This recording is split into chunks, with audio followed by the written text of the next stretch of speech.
ఎంతసేపు భౌతిక విషయాల, ఎంతసేపు ఈ గొడవలే, అందులో ఈ యథవ ఫోనోడు చూడడం, అందులో ఏదో ఈవిడ చెప్పడం, దాని మీద ఆయన వ్యాఖ్యానం, కొడుకు చచ్చిపోవడం. దీనికి అది చూడండి, చూడడానికి కూడా ఓ టైం పెట్టుకోండి, అంతకుమించి చూడకండి. రోజుకో గంట పెట్టుకోండి, ఏదో ఉదయం సంధ్యావందనం, సాయంత్రం సంధ్యావందనం లాగా పెట్టుకోండి. పోనీ ఇంక తర్వాత ఆపేయండి. అబ్బే అసలు ముందు లేవగానే దేవుడు మొహం కూడా లేదు. ఇదే ఇక్కడ ఏమొచ్చేసాయో, ఏమిటి వచ్చేది కడుపు నొప్పి, ఎవడు వచ్చి ఏమైతే చచ్చిపోతాయి. సాయంత్రం మధ్యాహ్నం చూసుకోకూడదా? కాదు, టిఫిన్ తిన్నాక చూసుకో. అబ్బాయి లేదా ముందు చూసేయాలి, అర్జెంటుగా ఏదో నొక్కేయాలి, పంపకపోతే ఎలాగా, ఏమిటిది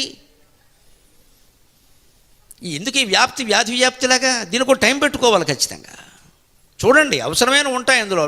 పెట్టుకుంటే ఏమవుతుందంటే, ఎలాగో చూసేది పొద్దున్న అరగంట, సాయంత్రం అరగంట అన్నా కూడా ఎక్కువ చూడలేమండి. ఆ గంటలో ఏది ముఖ్యమో అదే చూస్తాం ఖచ్చితంగా.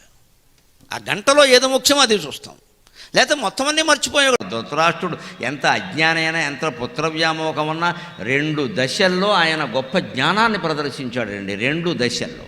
ఒకటి, విశ్వరూప సందర్శనం జరిగినప్పుడు, ఏమయ్యా ఇప్పుడు నీకు దృష్టి ఇచ్చాను కదా, ఈ దృష్టి ఇలాగే ఉంచమంటావా? దుర్యోధనుని చూసే ఉద్దేశం ఏముందా అని అడిగాడు. కృష్ణుడు పెద్ద మాయలాడు కదా, కాస్త ప్రలోభం పెట్టాడు, ఏమైనా పడతాడేమో అని. దుర్యోధనుడు అంటే నీకు చాలా ఇష్టం కదా, వాడిని ఏమైనా చూస్తామంటే, నీ దివ్య దర్శనమైనటువంటి కళ్ళతో వీళ్ళందరినీ చూడడం నాకేం పని, తీసే అన్నాడు అక్కడ. గొప్ప జ్ఞానండి.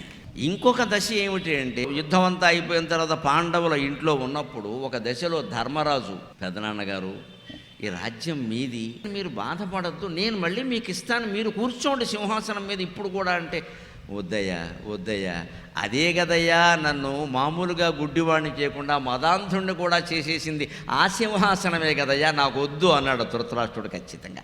ఇది ఒక జ్ఞాని అనే మాట.